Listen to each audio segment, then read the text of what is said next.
grinning. La la la la la la la la la la. They tried to slap that look right off my face, but I'm still grinning. And the money ain't run out yet, so I do believe I'm winning. For all the mess I was, them and will be continuing. And the fun is only beginning. La la la la la la la la la la. La la la la la la la la la la. La la la la la la la la la. La la la la la la la la. Hello and welcome to Don't Bury the Lead. We recap WWE Smackdown every Saturday night. My name's John Sindel. I'm joined by Dom Scarcella. Dom, why don't you tell the people a little bit about yourself? It's March 7th, but we're doing the Smackdown from March 6th. 6-7. Oh! That's it, John, right? without further ado, don't bury the lead. What's our top story from Smackdown? The first Smackdown of March, the first Smackdown after Elimination Chamber. Dom, we had a doozy of a main event. We had a championship match. Cody Rhodes versus Drew McIntyre. And Cody Rhodes wins it and wins his third WWE title here. So, big news, big story. Drew drops the belt to Cody Rhodes. A lot of shenanigans, of course, happening in this match. We'll dig into it. Dom, what'd you think of this main event on SmackDown where we see a championship match and we see Drew drop the title to Cody? This is the second time on SmackDown so far this year. It's barely 2 months old that we've seen WWE Universal Championship match on SmackDown with a title change. Yeah. Drew beating Cody early January. Cody now returns the favor. Cody avoids a Claymore, hits a top turnbuckle Cody cutter, then a crossroads for the pinfall. The original ref, Charles Robinson, counts the 3 after getting a ref bump and being knocked out for several minutes. But then Drew knocks out the other ref, Dan Engler, who he's had a beef with for a while. So apparently wrestlers getting into beefs with, like having a personal nemesis as a ref is a thing now. Becky Lynch has been doing that as well. Yeah. Jacob Fatu gets involved, grabbing a chair away from Drew McIntyre, who went to hit Cody Rhodes with the folding chair. So Jacob Fatu looks like he's the foil for Drew McIntyre, as Cody Rhodes, it looks like, moves on to WrestleMania against Randy Orton. I don't know whether that makes me more or less interested in WrestleMania, but it's the direction WWE went in. I don't know if you want to talk more about just what that all means going forward to WrestleMania, or if you want to talk about the match. I think this was a really good match. Like, these guys wrestle well. They have some chemistry with each other. So it's not as if I'm tired of Cody or Drew. Mm-hmm. They're both great wrestlers. They're both great characters. I'm a little tired. It just speaks to a lack of creativity that they keep running this one back. I mean, supposedly the WWE roster is loaded. Right. You can't come up with anything other than Cody Drew again. Yeah. But great match. Clearly implications for WrestleMania. What say you about the match or about the aftermath? I don't know which direction you want to take it. I'll start with just going through the match a little bit, and then Okay. we can start doing our little hot takes on the booking or lack thereof, and just kind of like head scratching a little bit, like looking back at some of the stuff that's happening. And I'll tell you where I think it's going to, and that's a teaser because I'm not going to tell you the second. But let's talk about the match, because I think that's important. SmackDown gives us a championship match. We've seen in the past, sometimes you get a lousy SmackDown where nothing happens. It's a Christmas SmackDown, and you're like, so I'm not gonna poo-poo the fact that they gave us a championship on free TV. Right. I did want to say a couple of things here. Drink to the face when they're brawling outside. That is an NJCW face move. he would always do the beer to the face, like, and people were started to get smart to it, so they'd like see the face going on the outside, and they'd be like, take the beer, hit him with the beer, you know. So we did beer to the face at NJCW. So WWE, Cody Rhodes clearly stealing from us. Yeah. Couple other things here. Probably the biggest thing I really thought about when I was watching this match is the table spot and how they kind of improv'd it. So they go to the desk, right? The Announce table. table to do something on top of it, and the announce table just collapses. Yes. And you could, and you know it wasn't supposed to collapse. You know something was supposed to happen on that table because the fans start chanting, "Get the tables, get the tables." So Cody grabs the table, and Drew power bombs him through the table. Yep. So I felt like that was pretty good improv, really good improv, quite frankly. Yep. Almost a happy accident, because I noticed that instead of them choreographing the whole thing and they set this up, no, they did this on the fly, right? He goes under the table, he goes under the ring, he grabs the table and power bombs him through. And WWE it looked like that, right? Yeah. I mean, it felt like, I don't know if they either went to the next spot and that was the spot, or if they realized that table's shot and that spot's done. Let's just do it on this table. Yep. Once the announce table collapses, you're done. Right. What did you think happened there? I thought there was something wrong with the announce table. Like it's not just supposed to collapse like that. No, it absolutely was a botch. Because it makes it look ridiculous when other guys do things and it doesn't collapse, and it also takes away from the effect when the announce table does collapse on an actual move. Like Drew McIntyre slithering out of a crossroads and then the table just collapsing anyway. Right. I like a lot of times watching the matches when you see the botch, what do they do to kind of clean it up? Yep. Because botches are going to happen. It's part of pro wrestling, especially if you're doing those on the announcer table spots. I've seen those go south a couple times where the table just breaks. It's not supposed to. And neither Cody Rhodes nor Drew McIntyre just started laughing uncontrollably. That was so good on them for not. Right. Good on them for, being professionals and continuing with the match. I liked a lot from this match.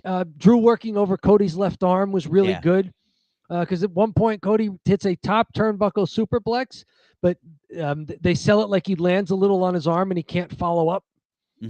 So just something neat like that. Cody getting the figure four on Drew getting to the ropes, but apparently I guess it's a no disqualification match, so the ref couldn't break.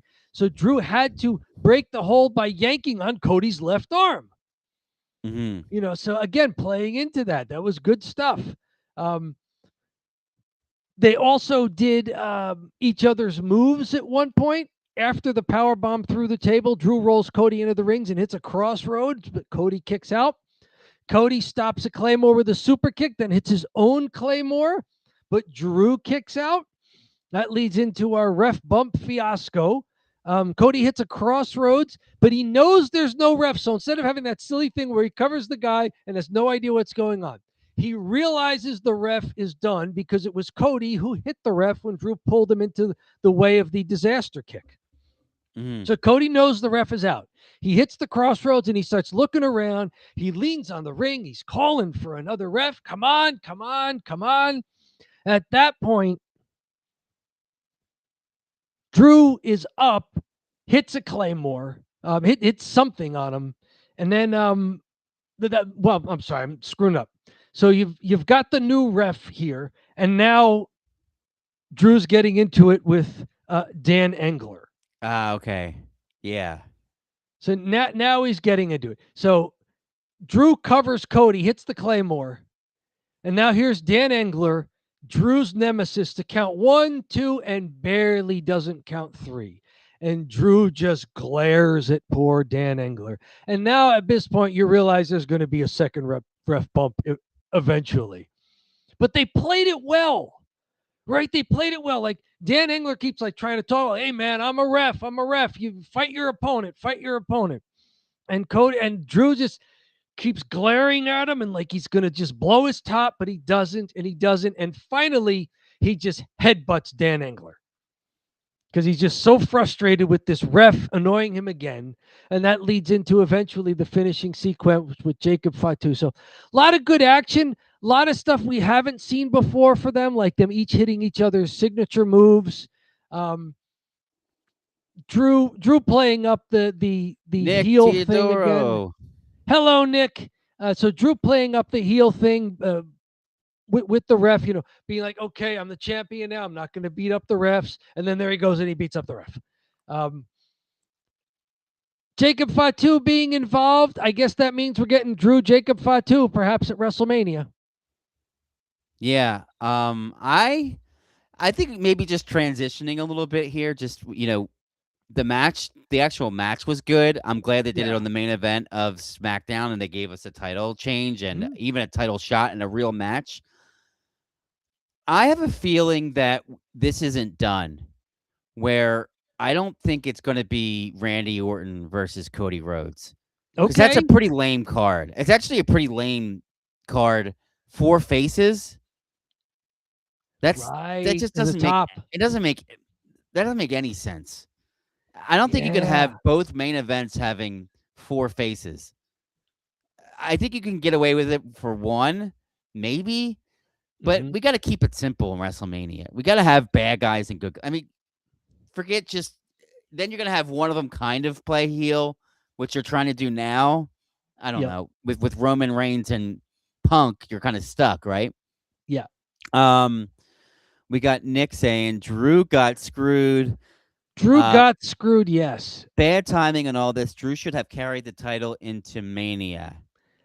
I agree. I think Drew Randy Orton is a more interesting title match.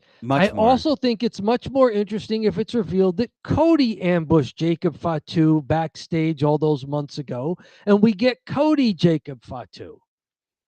Yeah. Especially if that means you can turn Cody heel for a little bit. Mm-hmm. Yeah, so I think the fans got screwed. Or at least me. Like, as a fan, I'm less interested in Cody versus Randy than I would be in Drew versus Randy. And I'm less interested in, the obvious thing that Drew beat up Jacob Fatu all those months ago. That's less interesting to me than it being Cody Rhodes who did it in order to stop Jacob Fatu from getting the #1 contendership. So I think, as a fan, I think they're going too vanilla, not just because it's babyface versus babyface now it looks, but it just looks too vanilla. It looks like it's not their best foot forward.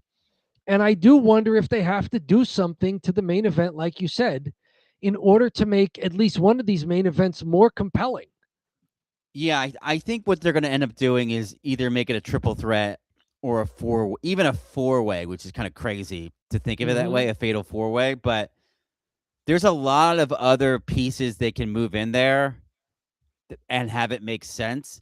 Because, like, what is Sami Zayn doing this, like, jealousy thing on the outside for? Like, that's gotta tie into there. Like, it seems like they're doing a bunch of stuff, but not, like, it's all kind of wrapped together, right? At some point, it looks like someone's writing a TV series and they need to, like, tie up the loose ends. Yeah, there's a lot. There's a ton of loose ends. And you got to think too. I feel like I think it's a swerve. I think Cody wins the title and it's a swerve so people get pissed and people will get all rowdy, and then the swerve comes that, it's going to be a 3-way or a fatal 4-way. So it doesn't really matter who carries the title going into the match. Like, it's pretty assumed that the person that's the champ would probably drop it, right? So and could be Triple H being a mark of a booker, he probably wants to give Cody another title run because that stuff matters to him. It doesn't matter to anybody else, but it matters to him. Like the number of title reigns, which is like the dumbest thing. But Well, then does Randy get number 15 if they're this concerned about the numbers? they'll probably play that up. They like to play that stuff up. I Yeah. do have to think that I do have to say, I just don't. I would be disappointed if we were going into WrestleMania and that's the main event for both of them, really, and specifically Roman Reigns, CM Punk makes sense because it's like just throw the two big stars against each other. Mm-hmm. Okay, that could be one of them, and that could be the secondary belt, not the big one. But the big one's got to have a little bit more momentum to it. I thought the build for Cena versus Cody Rhodes is really good. Just it didn't. Mm-hmm. They just didn't. You just had Didn't execute. what was his name? Oh my god, I'm forgetting his name. The rapper. Was it Travis Scott? Yeah. Travis Scott. You just had Travis Scott ruin everything. Yep. There's a bunch here, so Well, let's CM Punk and Roman Reigns, like, I understand why that one looks a little weird because Seth Rollins getting hurt made it a problem. Then Braun Breaker getting hurt gave them another problem. So for that belt on the Raw side, it's like, look, let's just put CM Punk and Roman Reigns in it and be done with it. yeah, I guess they were trying to build up someone from the Division to be a part of it, and everyone got injured. Everyone got hurt. Seth had to lose the belt. Then Braun couldn't follow up and be like the guy who was going to avenge Seth Rollins or avenge the title or step up or whatever. I guess So- they didn't want to have Logan Paul. They could have done They Logan didn't Paul. want to have Logan Paul do it yet. Not yet. Maybe one day he's a WrestleMania main eventer, but not I can yet. promise you, Punk doesn't want to work with them. I can. I feel. I get that vibe that Punk's like, nah, I'm not doing this because he's a big. They're both internet guys, and the internet would explode, and something would happen backstage for real, right? They are not turning Cody too much money him as a face. He's a transition John Cena for the 3-6 years. Yeah, he kind of does play that role of Cena, right? And he is right now Super Cena winning titles that nobody seems to be too happy about. He, for better or for worse, maybe he's Cena, but I don't think they need a Cena now. The current WWE does not need a John Cena. No. The John Cena, when John Cena was on top, that WWE needed John Cena. I mean, the current WWE doesn't even need Ron Cena, which we'll get to later. But it doesn't need another John Cena. So you're considering Cody's a transitional champ. It's not good to hot potato the WWE title, in my opinion. Yeah, that's how they're treating it. They did kind of hot potato it. 2-month reign for Drew McIntyre. Yeah. I know you don't want to hot potato it, but it feels like if Cody goes in and beats Randy Orton, that's even more boring. So you're gonna have face versus face, and then Randy lose a predictable match that he would lose. Like, I don't know. I would think, to my original point, I think that if this is the direction, this can't be the direction they're headed. I think it's a swerve by Triple H to get everyone all fired up.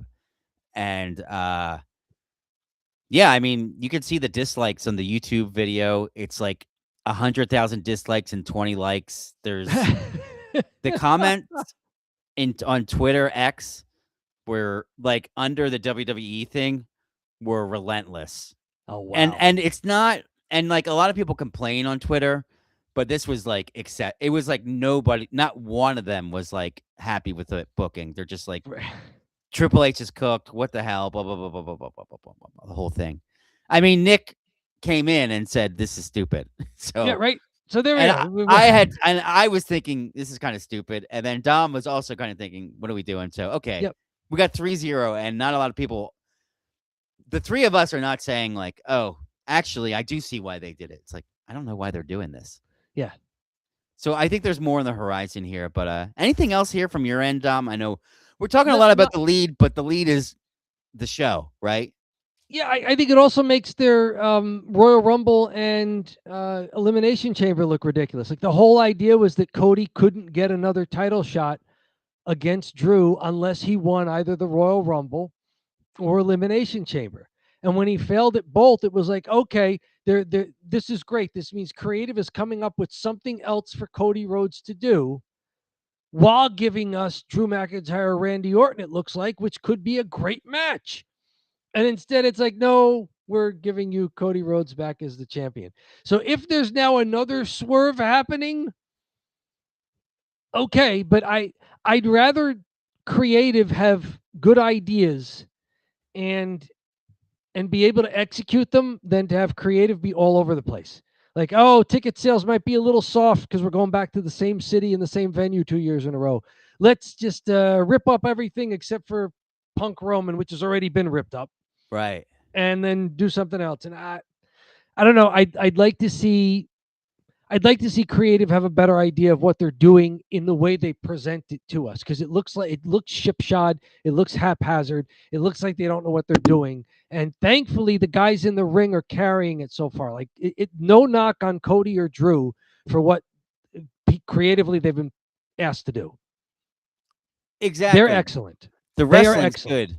Yes. It's not like the wrestling's not good. The wrestling's good. So there's no complaints there, and it's actually it's kind of what's saving everything is that Right. Cody's such a great worker. Every time I'm in, Yes. I'm always pretty. I think he makes such minor changes in each match, and each one's unpredictable. But at the same time, he's not doing anything too crazy. Like he's not. I don't know. He's just a great wrestler. He is, and so's Drew. Yes, Drew also is great. So, where to next if you want to hit the follow? Let's go to the follow. Boy, I mean, where do we want to go next? Let me look at the old notes here because I had a bunch. I mean, we did a big lead, but guess what? We had a U.S. Championship match. We had a tag team match on the women's side. We had tag team turmoil on the men's side, which was a gauntlet match but with tag teams. And then we had Johnny Gargano. I'd say let's go. Honestly, the opener, because there's a new guy. Okay. Carmelo Hayes knocks off Dr. Wagner Jr. Yes. Speaking of NJCW, Dr. Wagner Jr. sounds like a Francis Carrazzo creation of a name. I think Dr. Wagner's been around for a while. They're also saying this is El Hijo Dr. Wagner Jr. So this is like the son of Dr. Wagner Jr. So this may be Dr. Wagner the third, which they could have just said other than El Hijo Dr. Wagner Jr. Either way, I've never seen the guy. He's apparently big in AAA, which is the Mexican promotion that has an affiliation with WWE. Carmelo Hayes beats him in about 10 minutes. It's not a bad match. Carmelo Hayes continues to be a worthy U.S. champion. He continues to be over as a babyface now that he's acting babyface and wrestling babyface. And Dr. Wagner Jr. was something different, and he was no slouch in there. I thought he was a good wrestler. Mello wins it. He avoids a top turnbuckle moonsault quickly to the top turnbuckle himself for that leg drop to the back of the head for the pinfall. Pretty good match. I mean, neat spots back and forth. Mello hits a chest cracker at one point for a 2 count. After earlier, Dr. Wagner catching him on that chest cracker attempt, rolling him up for a 2 count. Then when Mello rolls a shoulder, he just keeps him in the hold, picks him up, and power bombs him for another 2 count. Wagner hit another sit-out power bomb for a 2 count at one point. Mello hit something that they called a dirty Diana. I don't know what that means. It's one of those spinning things where he winds up face planting the guy. I like that. I don't know what it is either, but I did like it. Yep, got a 2 count. So yeah, good near falls back and forth. If you've never seen Dr. Wagner before, it's not like he embarrassed himself in this match. He's a good wrestler. I could see why he'd be a big deal in AAA. Yeah, it's kind of funny. His weight and lack of athleticism makes him less of a flippy guy. Yes. And that's why I liked it. I was like, oh, how refreshing, a luchador that's just kind of wrestling big man. Not big man stuff, but like not hyper athletic, right? Like we're not just... So he had the outfit of like, you know, he has the outfit of, let's just say, for example, you know, a luchador, but he kind of wrestles like Michael Hayes Jr. when we watch, you know, when we watch Michael Hayes wrestle on that show in the 80s. He reminded me of that, right? The Russian assassin, yes. Yes. Him or the Russian. He actually wrestled like the Russian assassin. Russian assassin 2 or what. Yeah, they're both guys in singlets and masks. Mm-hmm. But Yeah, so I thought this was a decent one. Dom, where do you want to go to next? I want to do a contrast. Mm. I want to talk about the opening segment with Randy Orton in the ring. He's interrupted by Trick Williams, who gets out there and is going toe-to-toe with Randy in the ring on the mic. Eventually, Trick Williams gets RKO'd, which everybody knew was coming. But I want to look at how they're presenting Trick Williams. They're presenting him as a star and as a challenger to the top guys.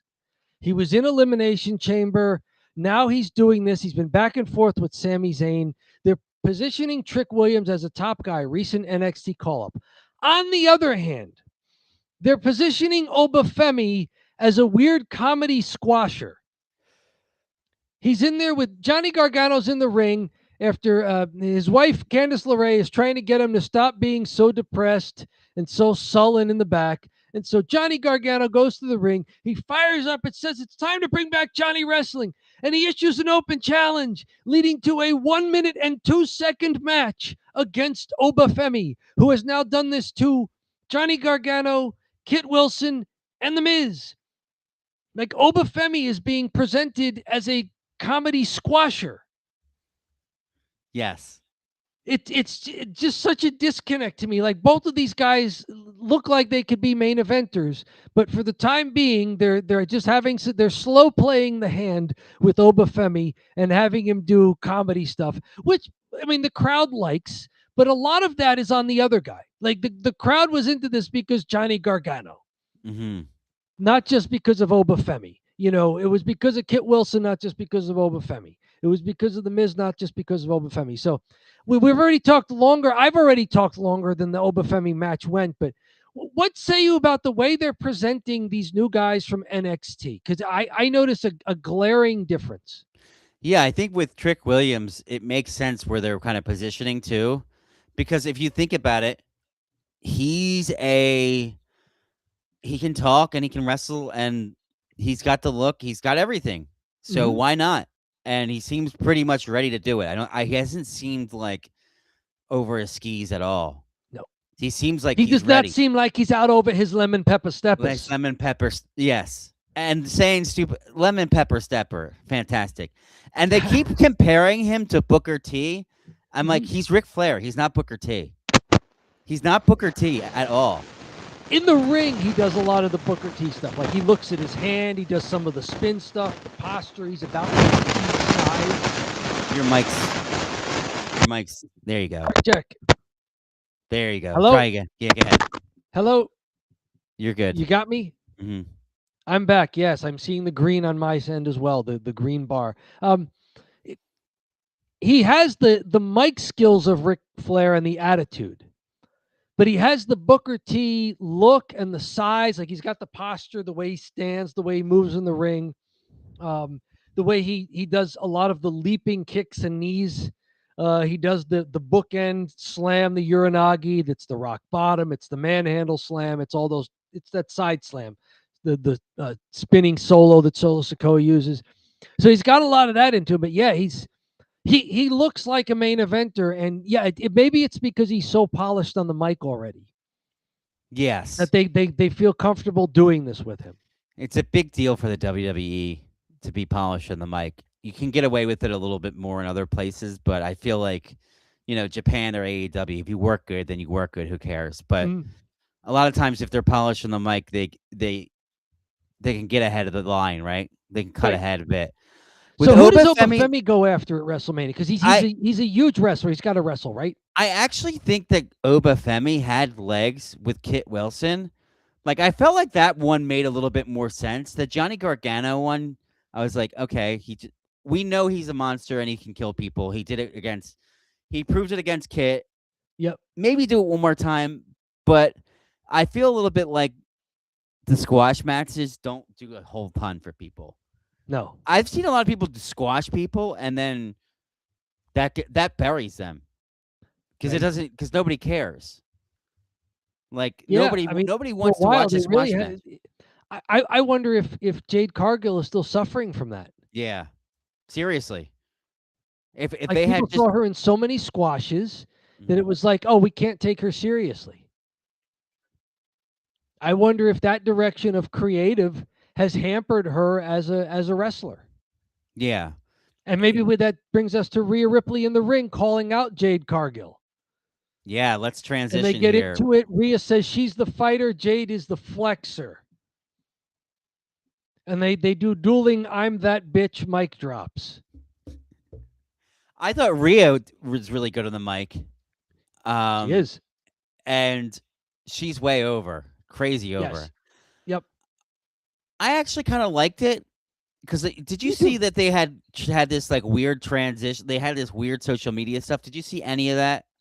I saw a little of it. I don't know if it was something that creative wanted to happen or not, but apparently Rhea at one point said like something like learn how to work Yes. after before deleting it. Um, I don't know. Maybe not everybody is really good at social media. I think Jade said something along the lines of like, "You politic in the back all the time," blah blah blah blah blah. Yes. And then she's like, and then Rhea said like, "This isn't fun," or like, "This is like, I'm not having fun doing this." Like she posted that, and then everyone was like, "Is it a work? Is it a shoot? Is it a work? Is it a shoot?" Because Yep. like I could see WWE trying to work Twitter, Yep. which is I don't like. I actually don't like when they do it, but I do have to say they made very little mention of it. So they must have been like, let's just move on. They're going in the wrong direction. So because I think if you tweet a bunch of stuff like that and you get on the mic, you have to mention it and you have to delve into it. And if you don't delve into it, what the hell are you doing? Like why even do it? It makes it look like it was either a failed attempt at something or it wasn't really planned by creative. It was just two people trying to do something on social media and it didn't work. Yeah. And it never does. Just it never works. So why do it? I've like, what was the great rivalry that was like, man, did you see those tweets they exchanged? Unbelievable. Yeah, right. It's like, I think that they are, well, there's two things. One, people get a little addicted to social media. Two, the WWE encourages them to post a lot on there. Yep. So because they get encouraged to post a lot on there, they have to because the boss is telling them, right? Yeah, right. Uh, You haven't hit your quota of tweets. Fixer. The Fixer. Good morning. We've had Nick Teodoro here, and now we've got the Fixer. So, friends of the show from opposite sides of the Atlantic Ocean. Wonderful. Fixer, keep it real with us. What do you think about Cody Rhodes winning against Drew McIntyre? Because we've been talking about it, but I'd like to get your opinion. But in the meantime, let's talk a little bit about the follow. We're talking about Jade Cargill and Rhea Ripley here talking. I don't think that'll be a bad match. I'd like to see it. I think Rhea can work with anybody. And I think that's a good matchup for Jade because it's someone who may be able to bring out some really good work in Jade. And Dom, you know what you got in this match that you're not seeing in a lot of other matches? You got a face and a heel. Yes. Right? It writes itself. Right? So there you go. And, on the women's side, they figured this out. Liv Morgan's a heel. Stephanie Vaquer is a babyface. Totally. Jade Cargill's a heel. Rhea Ripley is a babyface. They figured it out. Intercontinental title for them. AJ Lee is the babyface. If Becky Lynch is going to run it back, she's playing heel. Yeah. So yeah, they've figured it out on the women's side. The men's side, you can't blame it all on injury, but it's going weird. It's very bizarre. I suppose, yeah. So end of the day, though, we'll have to see what happens with. I like the direction they're headed with Rhea Ripley and Jade Cargill, and Rhea's so fantastic in the ring. It would be really cool to see Jade have a good showing. Yep, Not win or just lose, I think it'd be great for Jade. Not just a decent showing, a good one, because she's had some decent ones, but it would be good to be like, man, Jade really knocked it out of the park. That would be if you have a world title match at WrestleMania, you have to be better than decent. Yeah, for sure. At WrestleMania, you got one of the big belts. It's the swimmies can't be on it, or you can't have the training wheels on anymore. Like we got to see what you can do. Yep. Here it is. Here's the hot take, which is kind of what we were saying too. So I think it's now 4-0 in the votes. I think Yeah, Cody right. getting the title back, which is stupid. Could have just let things run their course in Elimination Chamber. Just stupid all around on that front. Love it, Fixer. There we go. Anybody else want to chime in on the live chat or tell us in the comments if you're watching the replay over at YouTube? Yes, the replays are available. Everything that we live stream, the full shows are at YouTube. Don't bury the lead, a wrestling channel at YouTube. Like and subscribe there and drop a comment if you want to chime in after this live stream goes off the air. Yeah, so 4-0. Complete blowout here. Tag team matches. You want to do the gauntlet on the men's side or the single team versus single team on the women's side? You know what? If you want to take the gauntlet over, can you go with the gauntlet? I can go with the gauntlet. Tag Team Turmoil, a gauntlet match featuring 5 men's tag teams, all vying for, I think it was a number 1 contendership to the World Tag Team titles currently held by Solo Sikoa's My Family Tree. Fraxium, Nathan Frazier and Axiom, and Motor City Machine Guns, Alex Shelley and Chris Sabin start. We eventually get Los Garza, the Wyatt Six, Joe Gacy and Dexter Loomis, and a hastily thrown together team of Damian Priest and R-Truth. They wind up winning it. Damian Priest hits a sit-out choke slam on Berto, while Ron Killings does an attitude adjustment doing his Ron Cena gimmick on Angel. Double pin of both guys. I think Berto was the legal man in the ring, so it's probably Damian Priest's choke slam on Berto that was the legal pinfall there. Match goes 21 minutes of airtime plus a couple of commercials on my count here. So they gave these guys a long time, which you should because it's basically 4 different matches. Going through the order there, Axiom pins Chris Sabin when the ref does not see Alex Shelley put Sabin's foot on the rope, which should have broken up the pinfall. Ref didn't see it, counts out the Motor City Machine Guns. Los Garza come down, and they have a pretty good showing here. I enjoyed watching Berto and Angel. I think they were the best guys in this match. They don't copy each other with their moves. They do a double team flip slam to pin Axiom, and then when the Wyatt Six enter, they're doing pretty good against Los Garza until Tongalo interferes, costing the Wyatt Six the pinfall.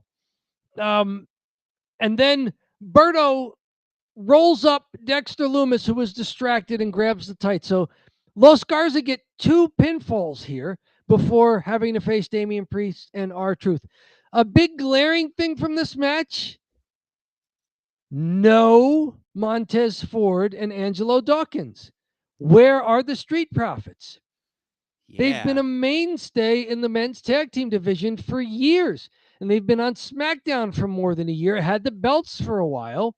Where are they? Are somebody hurt? They've been out for a long time. I haven't seen any mention of them. I haven't heard that their contracts are up or anything.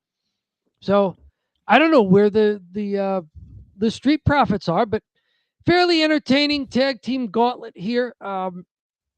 My favorite part of it was watching Berto and Angel get a good showing for themselves with a couple of pinfalls. I really like those guys. Outside of being lackeys for Santos Escobar, I think those guys look really good. I don't know. That's really weird that the Street Profits weren't there. And you would think that they're a team that would be one of the higher end ones, right? That could always win the tag team belts, have won it several times. They're good. A lot of tag teams they have aren't very good necessarily. They're one of the better ones. So very strange. But what do you think of?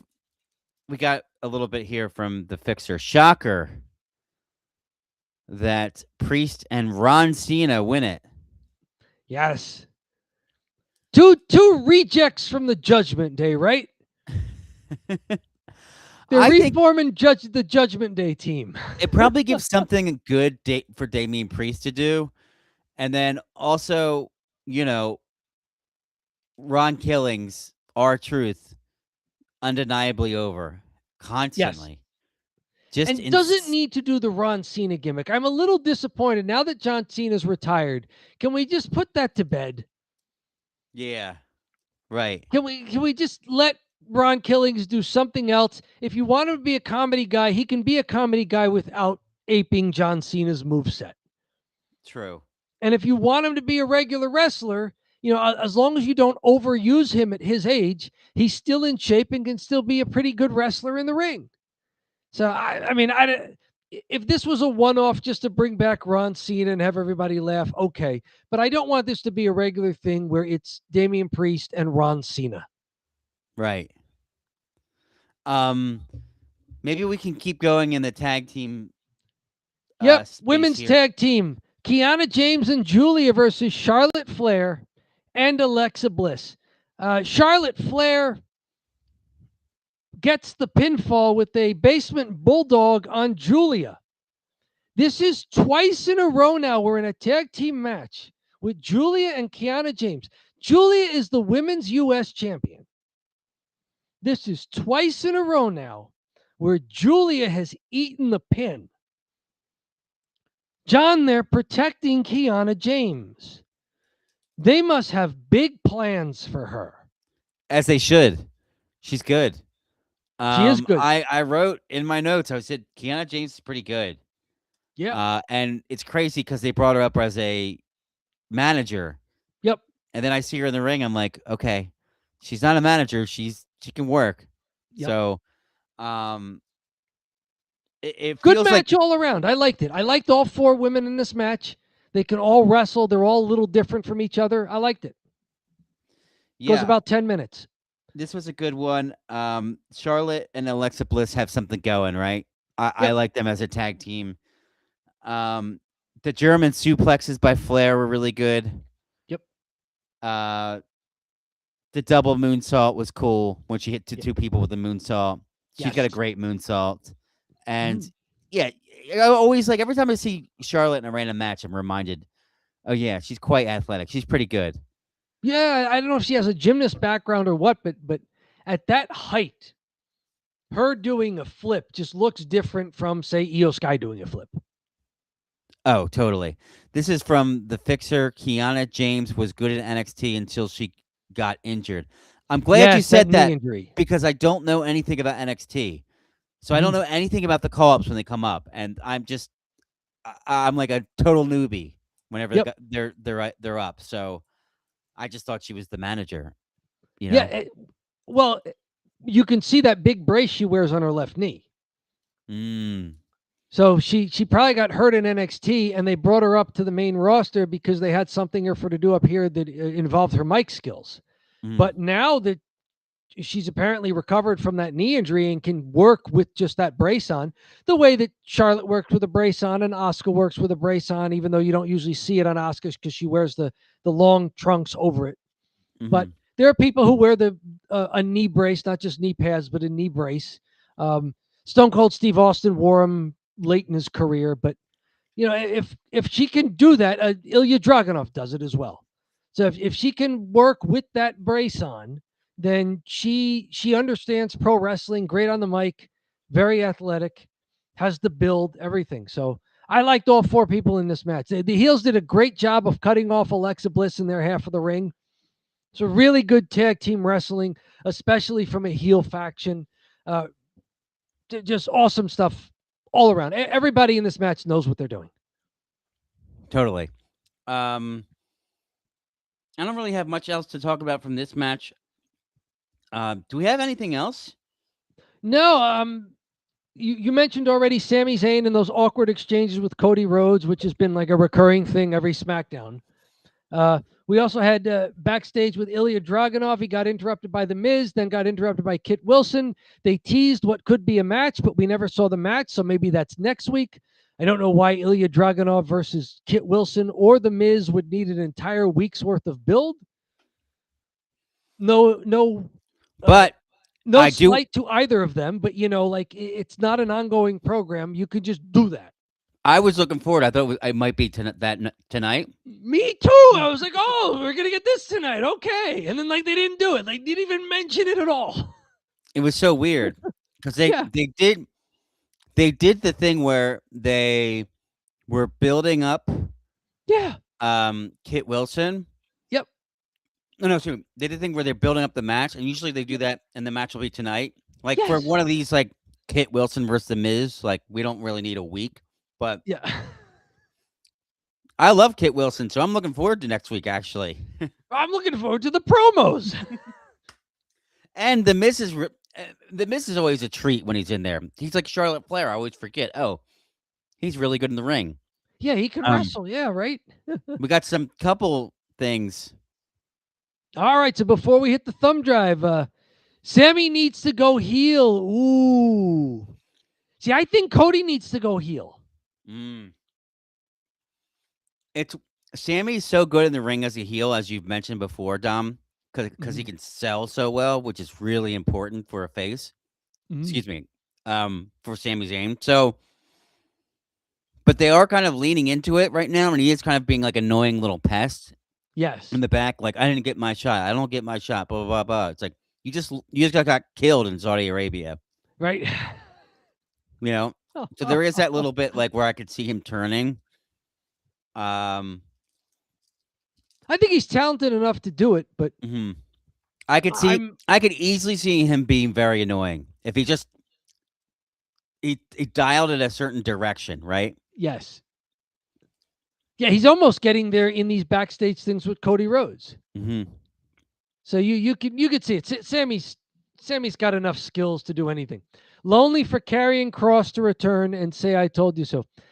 Fixer, when they introduced Danhausen at the Elimination Chamber, I wrote in my notes, they got rid of Karrion Kross and brought in this.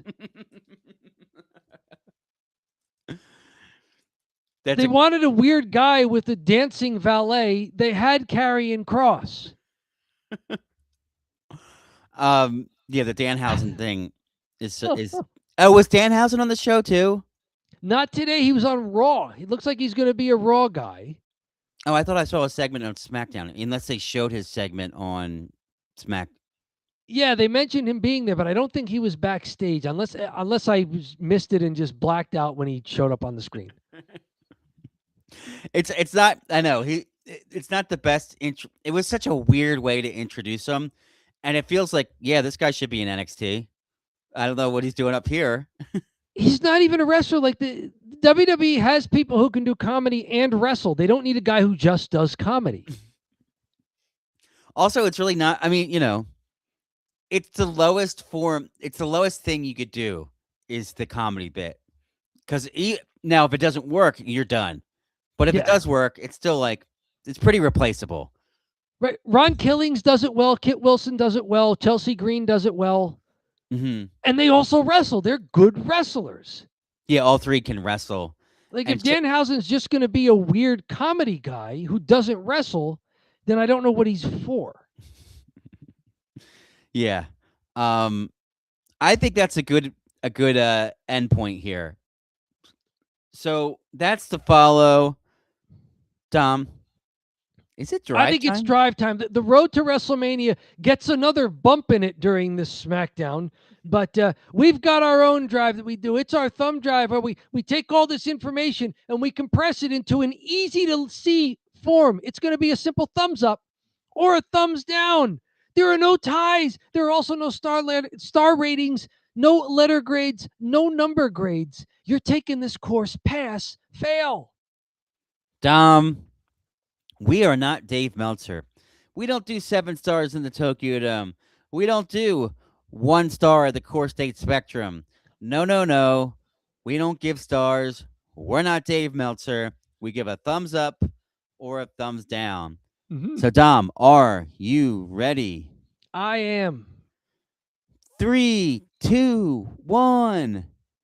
Oh, 2 thumbs up. Why'd you give this SmackDown a thumbs up? I'm trying to be consistent to what I say, which is if there's good wrestling, it it makes up for a lot of other stuff.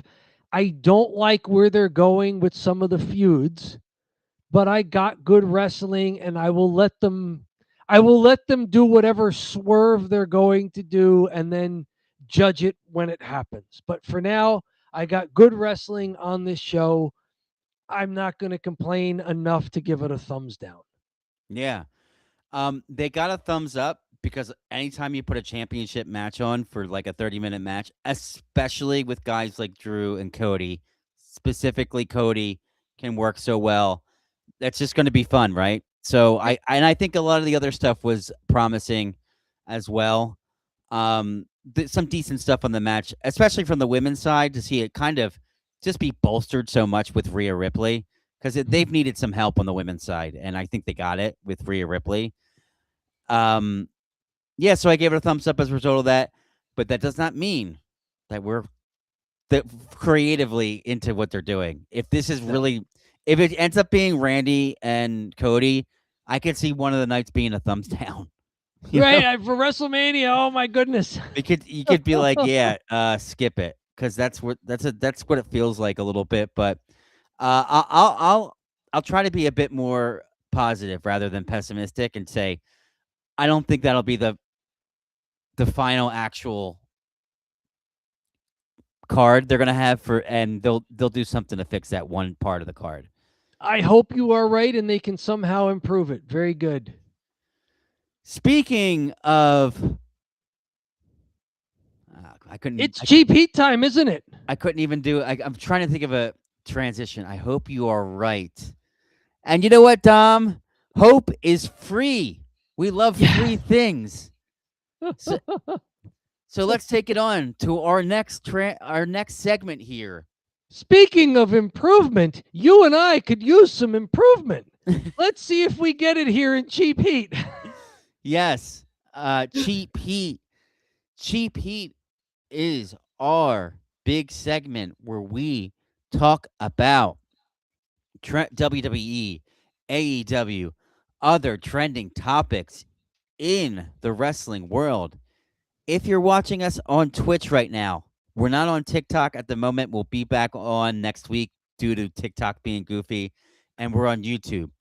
Follow us, subscribe on YouTube right now. If you're watching, it's free. Go ahead and subscribe. This is where we get most of our views, talking about trending topics. I take these down and I edit them into smaller clips, and we post those to the YouTube, and it's gotten us monetized. We're over 1,200 subscribers, so all good fun there.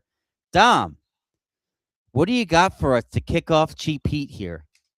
Short week for us, so a short week of Cheap Heat, but that doesn't mean that the individual items are any lesser on the scale there. Wrestling finance, I guess you could call it. The streaming wars of pro wrestling, how media rights deals are reshaping the industry in 2026. This is from bodyslam.net. It's their Body Slam editorial for this past week. Basically, pro wrestling is doing what's happening in all of premium television.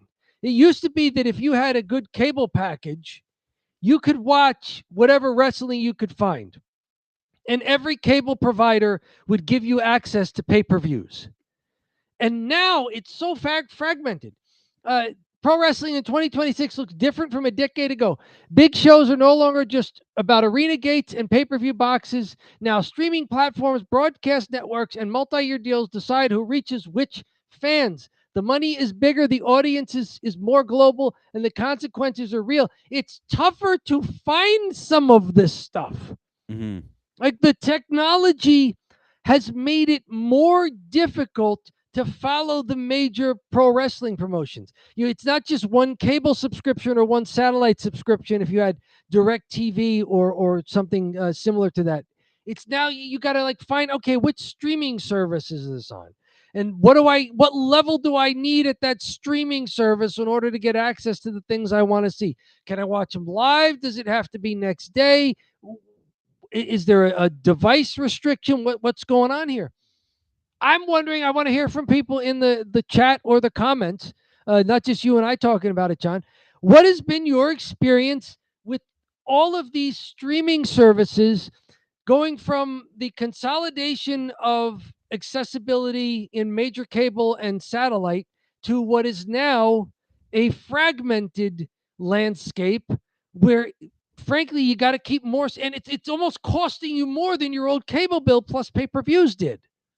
I watched this amazing YouTube skit, and it was all of the different entities like Netflix and Hulu, and like the guy just plays all of them and talking to them. It's like we should create this thing, and he's like using letters, and he starts with C, then A, then B, and we'll call it cable. And it's just like kind of going back to what cable was, because Right. initially it was cutting the cord, saving tons of money, not paying a ton of money for cable, just getting like 3, 6, and 10, and getting Netflix and having the internet, calling it a day. Mhm.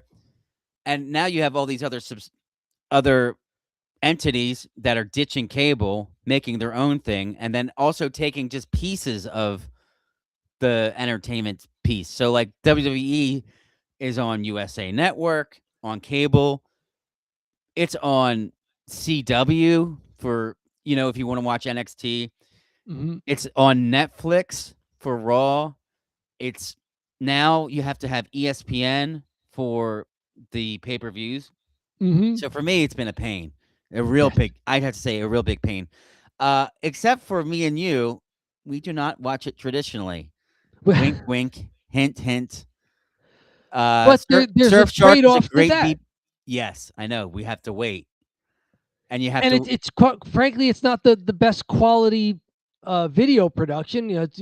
You've got Super HD available to you, but we're not watching like Super HD anymore. I We're am. watching next day stuff.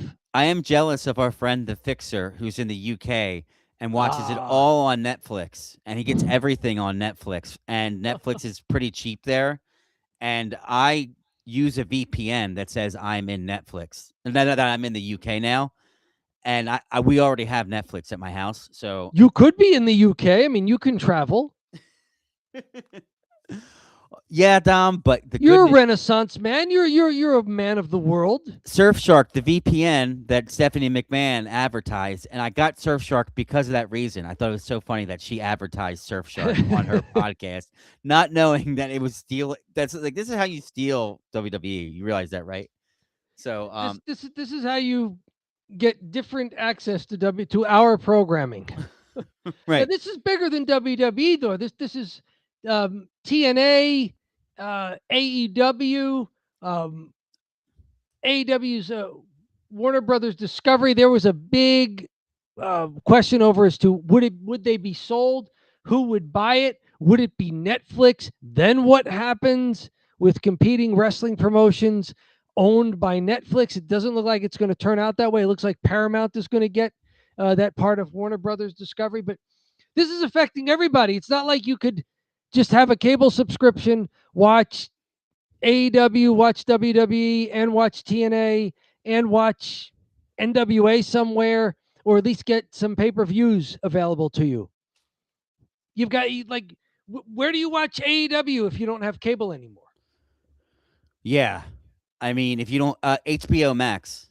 HBO Max. There you go. Yeah, so a lot of people watch it. I watch it on the streaming, and other people I know that watch AEW, they watch it on HBO Max. So, and it's always really weird because people complain about ratings and stuff like that, and it's like, yeah, nobody watches it on. So the ratings war thing is like dead because there's Yep. no ratings, and there's not like a strong Netflix rating yet. So it's really tough to tell who's watching what. But Yep. which is actually kind of nice because those arguments are done.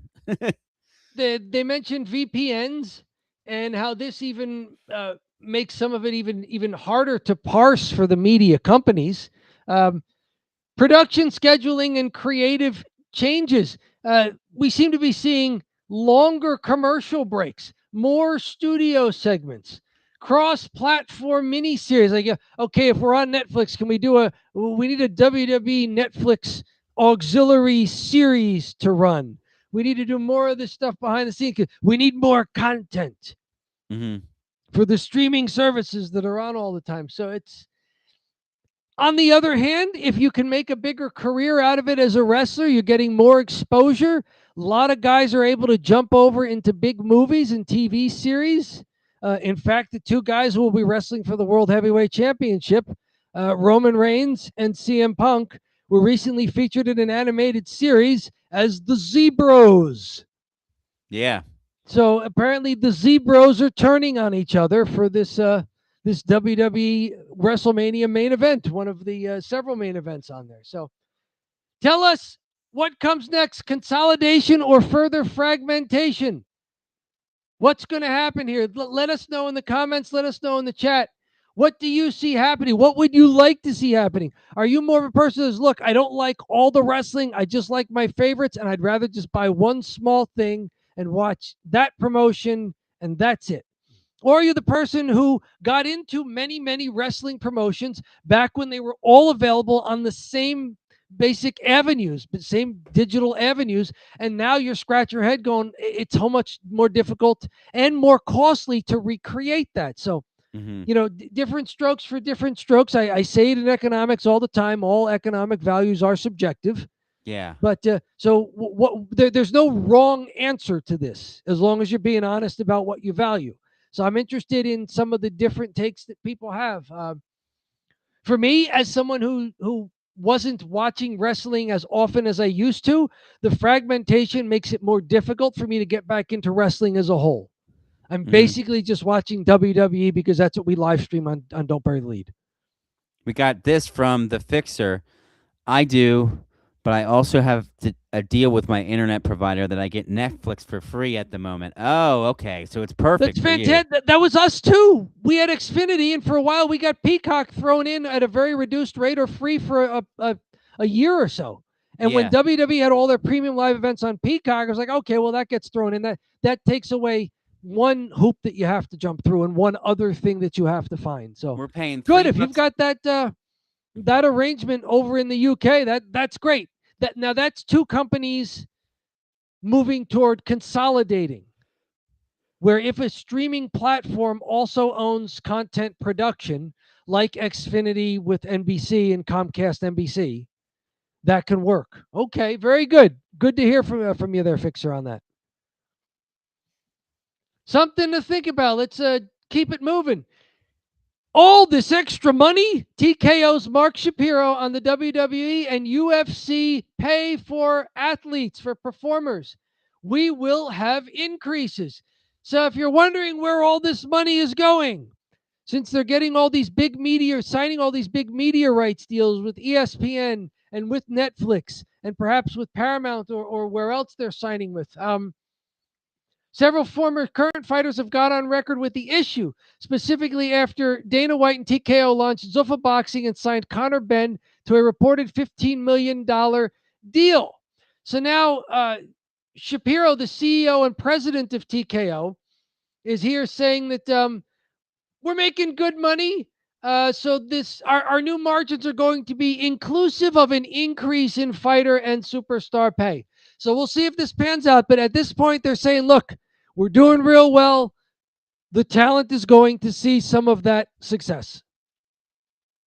I think good for them. The only problem is does this put TKO in a bad position if, this is the golden age and they start signing long-term deals, and that it hampers them if, next year isn't as gangbusters as this year is, or if some of these streaming rights deals come due and, the streaming landscape has changed and they're not getting deals that are as big as these current ones when they go to re-up. Or they got to cut the prices of tickets because people are pissed about the price of tickets, and you can see it because WrestleMania is not sold out, which is ridiculous.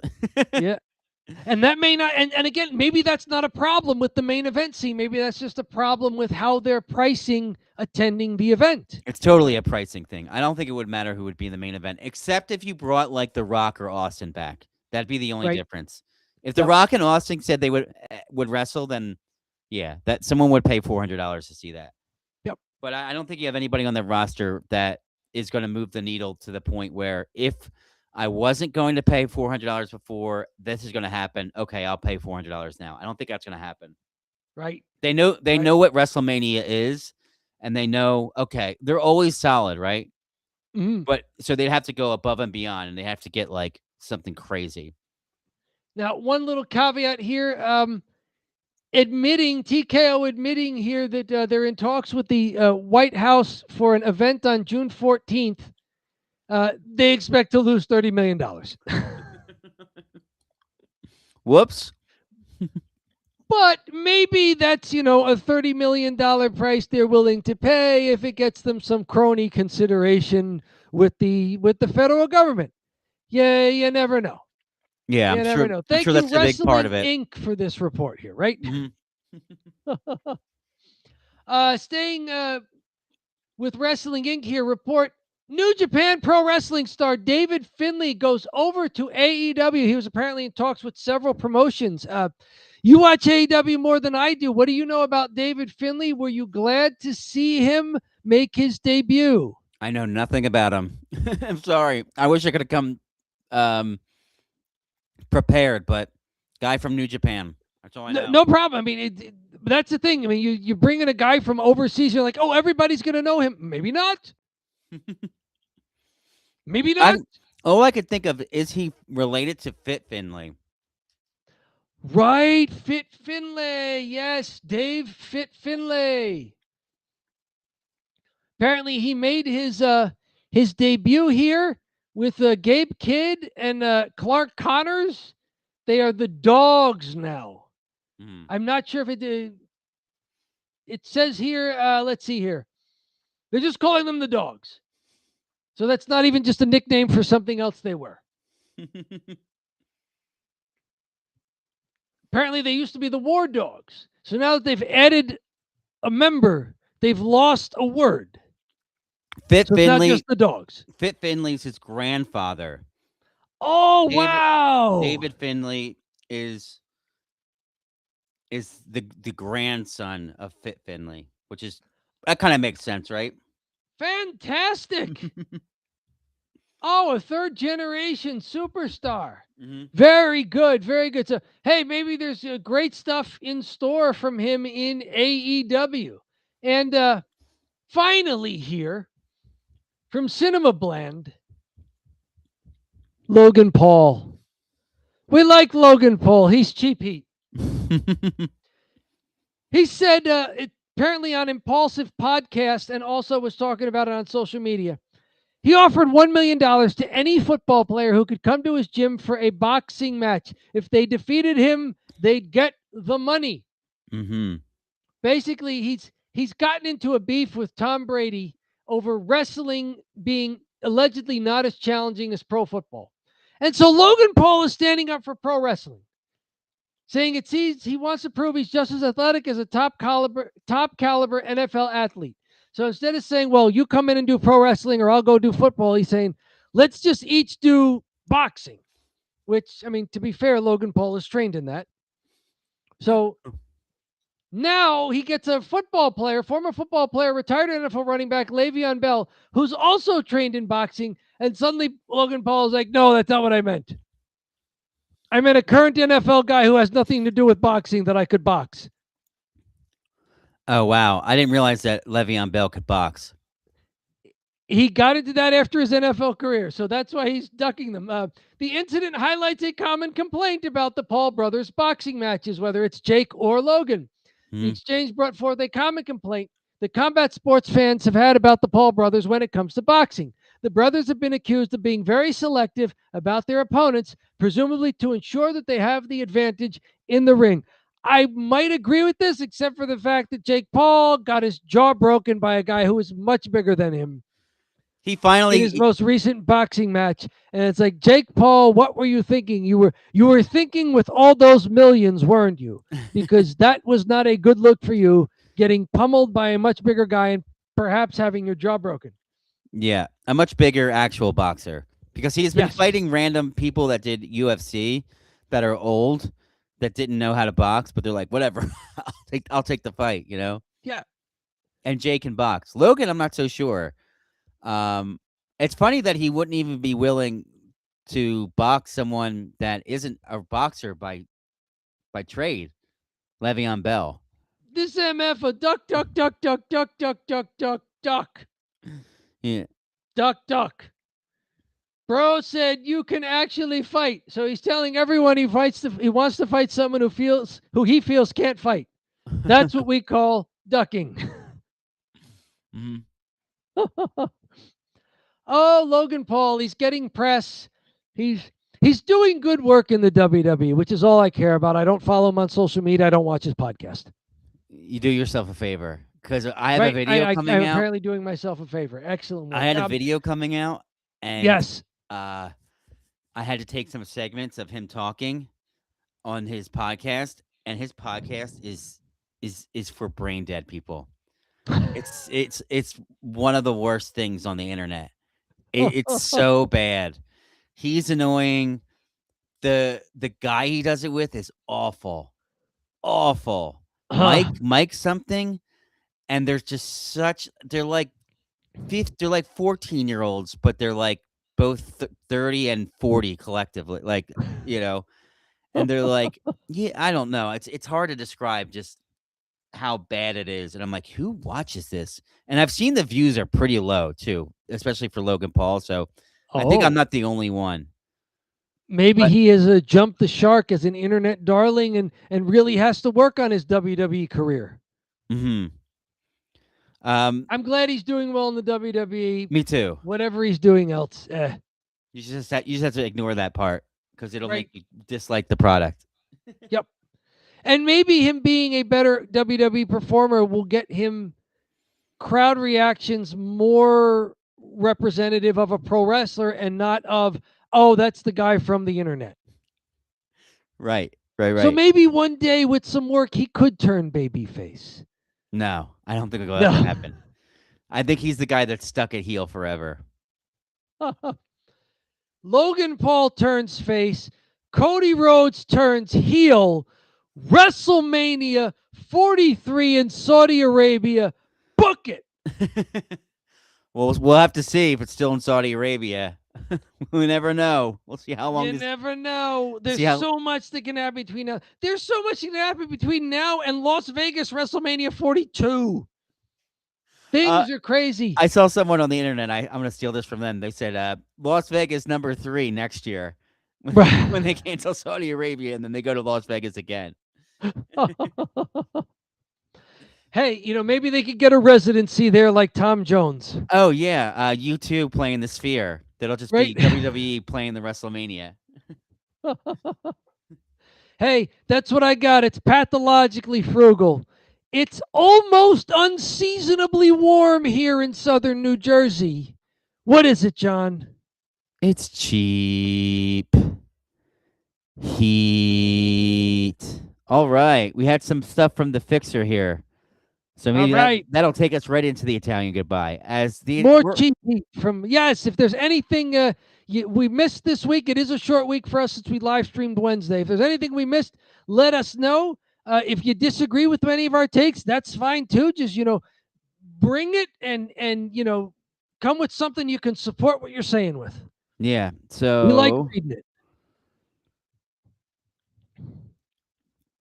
I think WWE are going to have an attendance problem in the not too distant future. Ooh. Something to look at. Prices go up, demand goes down. That's what it would take. Yep. They do a great job advertising though, like a spectacular job in marketing their product. But at the end of the day, if people are watching it and it's not good or it's reduced in quality, and really probably the bigger problem is, and we talked about this in our last show, the spike in price is just crazy. So Yeah. we got another one here. Logan Paul can never be a face. I think he could do it. He's got the athleticism, he's got the charisma. I think he could turn face. It would take some work, but I think he could do it. Yeah. He was kind of the face early when he was doing WWE cameos. He was supposed to be the face against Roman Reigns in their title match in Saudi Arabia in 2022.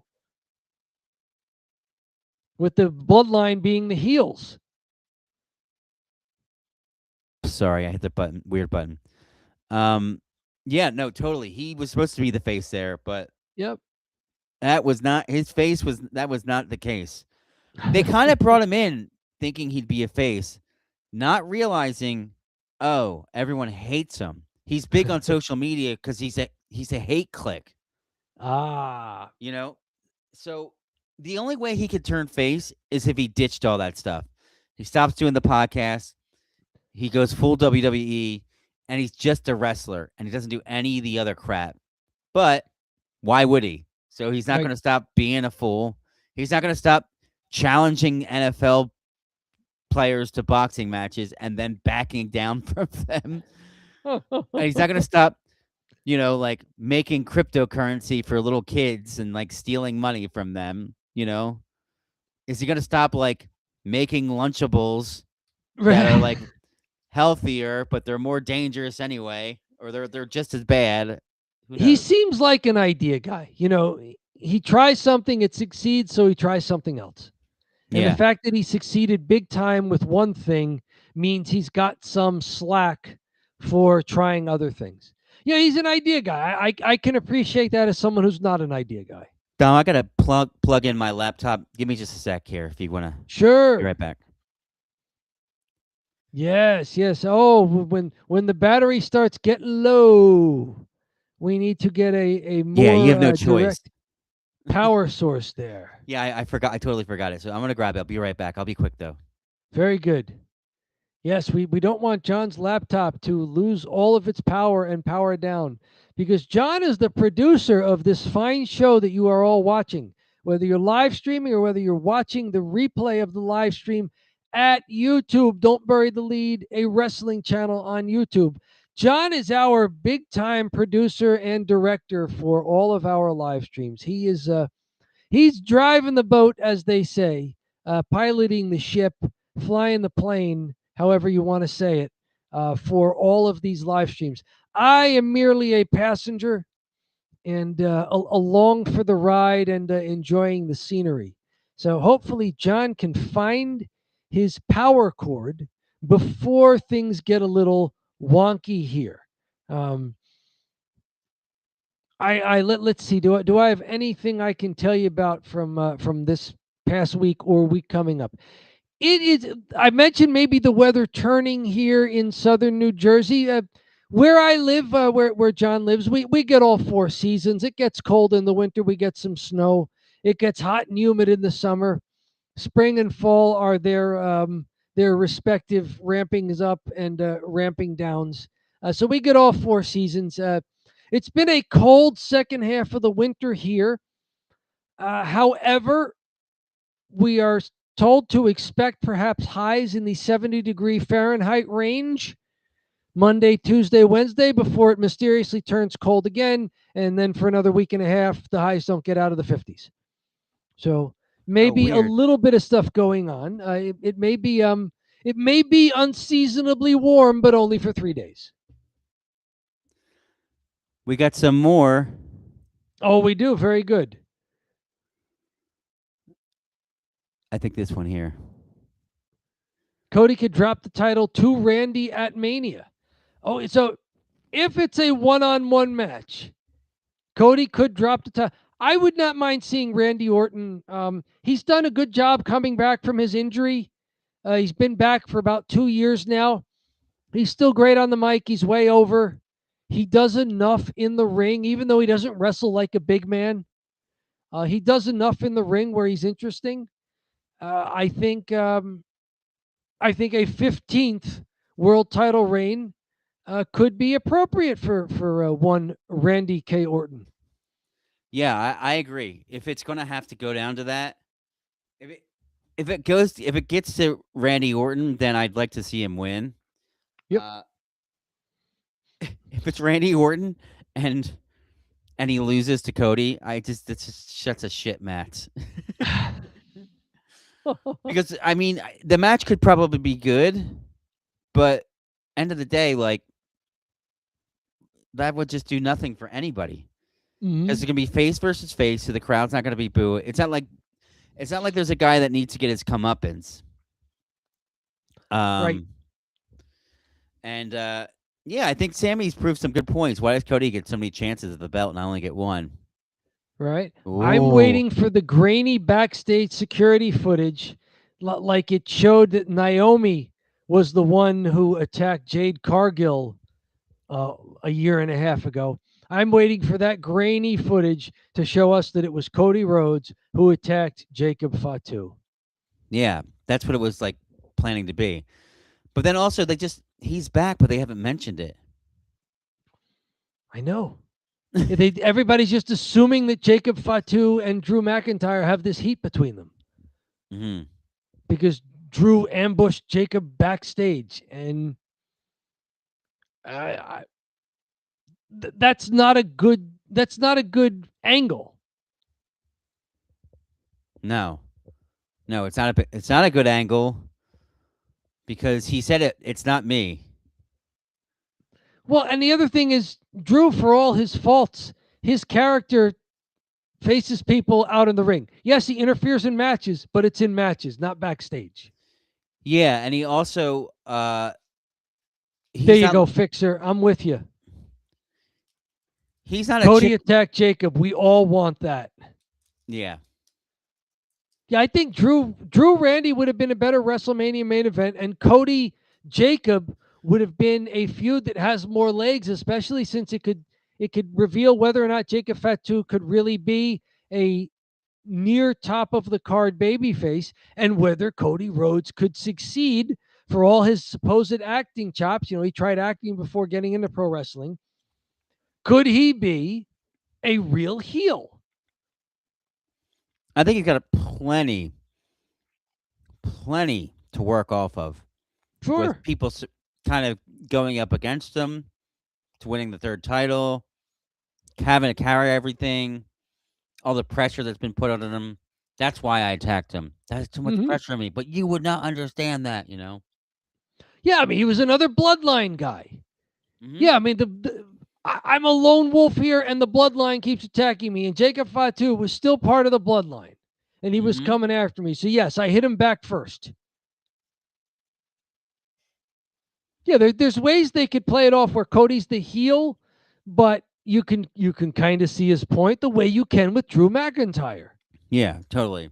He's the heel, but you can see his point. He makes a good point. Those are the best heels, where they're heels for at least a legitimate reason. Mm-hmm. Not just they decided he should be the heel. Yeah, right? I get it, Sal. Dom, anything else from your cheap heat here? Or for your cheap heat, your Italian goodbye? Anything? No, we were Italian goodbye in there. I think we're pretty. I will say. I was with a couple of friends. We went to visit another friend who was in the hospital, and we went to say hello, just to see if we could lift the spirits. And one of his nurses came in to give him dinner and started talking. And oh yeah, we're at the hospital in Philadelphia. We're all from across the river in southern New Jersey, and the nurse mentioned that she's from California, and me and another friend, we let the pause go, and then we each said simultaneously, "That's a long commute." You both went for the joke. But it's just, and we did it at exactly the same time. We said it and then looked at each other. You went for the joke, the corny joke, which is great. Yeah, and both of us had the same idea and the same sense of timing as well. It's all in the timing. Yes, that's a timing joke for sure. Yes. And I also had to, at an organization meeting I went to, we received a thank you card from someone, and I was asked to open the card and read it. So I did. I opened up the card and I read it, and I said, this is wonderful. It says here that a donation has been made in your name to the Human Fund. The Human Fund. Money for people. And everybody just looked at me. Oh, no, really? No one is that well versed in Seinfeld. You should be able to find at least one that knows Human Fun. Come on. I mean, LA Knight, when he talks about The Kavorka. Kavorka. Yeah, when you talk about the Kavorka, I'm like, I'm well aware. The Kavorka is fantastic. Yeah. So He that has has to been my week in bad jokes. he has to bathe himself in garlic or whatever that was. Yes. To get the Kavorka away from him. He's like, help me, I can't stop this. You have the lure of the woman, the Kavorka. um so yeah, I don't have much going on, to be honest with you. I am looking forward to it getting brighter later in the day so I can take baby John out. Well, now toddler John out There and you go. about Good. at night because it's been kind of rough in the winter because it gets dark so early. Yep. It gets dark so early, so I can't take him to the playground as easily. But now I can take him to the playground when he's done doing whatever he's doing at daycare, so I can get Okay. outside of the house because we bring him home. And at first, you bring him home, he's chilled, he watches TV, he kind of can chill out, but then he's running around. He's got all this energy. He needs to get out, Sure. so He's supposed to. He's a little boy. exactly. Hmm. Yeah, Oh, well, got one. even without the clocks moving, it's light around here a little after 6 p.m. and that's only going to keep going up. Yeah, which is great. We've got the twilight there. Back to Feels like wrestling. Cody is. Go ahead. Feels like Cody is planning out. Planning.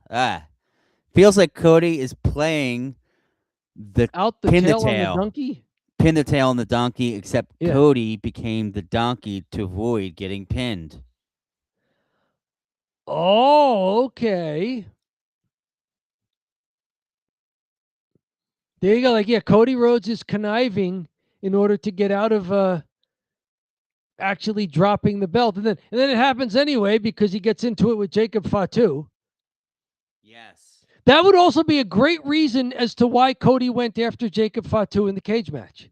Yeah. Because he thought Jacob was there to go after him. Mm-hmm. Like maybe that would be a good explanation as to why Cody didn't just thank Jacob Fatu for saving him from losing the title. When is WrestleMania? How many weeks away is it? Third weekend of April, right? Okay, so they got a couple weeks here. 18, 19. I'm trying to figure out how they connect all the dots. Yeah, it's 7 weeks maybe? Yeah, I think they have time to connect all these 4, dots. 5, 6 weeks away. 6 weeks from this weekend, we will be doing some WrestleMania. Mm-hmm. They've got a month and a half. Okay. If it were late March, early April, it'd be more of a time crunch. But having it third weekend of April, they do have a little more time, couple of weeks. Well, Dom, I'll tell you what. Because it is 9:35 in the real world tomorrow, that'll be 10:35. It will be. So I have to start tricking myself into going to bed earlier to make it, because guess what? It's going to happen. So yes. Anything else from you as we are doing? Yeah. Not at all. I've told my bad jokes. You told the bad jokes. We already did a show on Wednesday. We were really, this is really tight, right? Yes. We didn't have much more to talk about. We will have a video coming out with Logan Paul, speaking of which, doing a shoot interview, talking about LA Knight, and Dom and I talked about the last show. I have it edited, ready to go. I just need to put a thumbnail and punch it out. I'll release that either tonight or tomorrow. Still kind of okay. I need to make the thumbnail. So once I make the thumbnail, I should be good. But very good. It's very much these videos are very based on the thumbnail. Like if it's not a good thumbnail, nobody clicks and forget it. But yeah, it should be pretty good. And yeah, that's it for me. Dom, thank you so much as always. The Fixer, my man, thank you for joining. Also, Nick Teodoro. Yes, Nick kicking it off with some bringing the heat about Cody and Drew and Randy. And Fixer did not disappoint either. I was almost hoping, Fixer. I had a feeling we'd all be on the same page here. But all four of us, yeah, we're like, because we all watch wrestling. We've done this before. Yes, we've done this before. We know it's bad. So, anyways, Dom, thank you so much for joining. Thanks, Fixer. Have a great rest of your evening.